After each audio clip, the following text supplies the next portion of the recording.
ദൈവനാമത്തിന് മാത്രം ഉണ്ടായിരിക്കട്ടെ. ഇന്ന് ഈ നോമ്പ് കാലത്ത് ഇന്നെടുത്ത ചിന്താ വിഷയമായി എടുത്തിരിക്കുന്നത് കർത്താവിൻ്റെ ആധികാരികത എന്നുള്ളതാണ്. നോമ്പ് കാലത്ത് നമുക്ക് പലവിധ പ്രലോഭനങ്ങളും പ്രവർത്തനങ്ങളും ചിന്തകളും ഒക്കെ അടക്കി വയ്ക്കേണ്ടതായിട്ടുണ്ട്.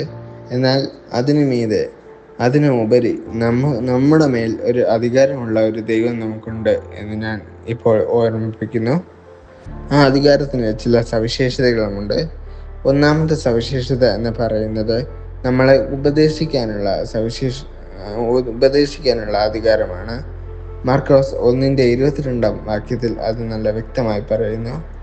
അവൻ അധികാരത്തോടു കൂടി പള്ളിയിൽ ഉപദേശിച്ചു എന്നുള്ളതാണ് അവിടെ പറയുന്നത്.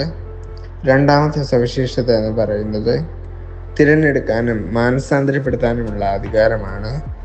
അപ്പോസ്തലപ്രവൃത്തികൾ 9:1-6 വരെയുള്ള വാക്യങ്ങളിൽ ഇത് നല്ല വ്യക്തമായി പറയുന്നു.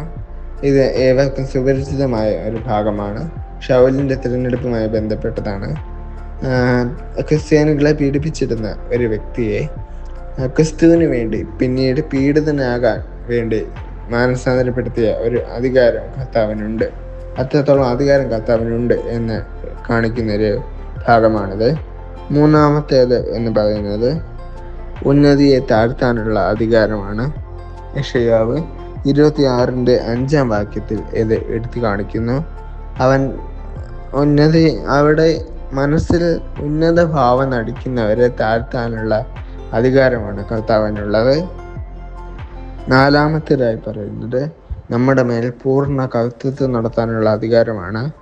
ഇത് യെശയ്യാവ് 26:13 വാക്യത്തിൽ എടുത്തു കാണിക്കുന്നു. അവിടെ നമ്മുടെ മേൽ പൂർണ്ണ കർത്തൃത്വം നടത്താനുള്ള അധികാരം എടുത്തു കാണിക്കുന്നു.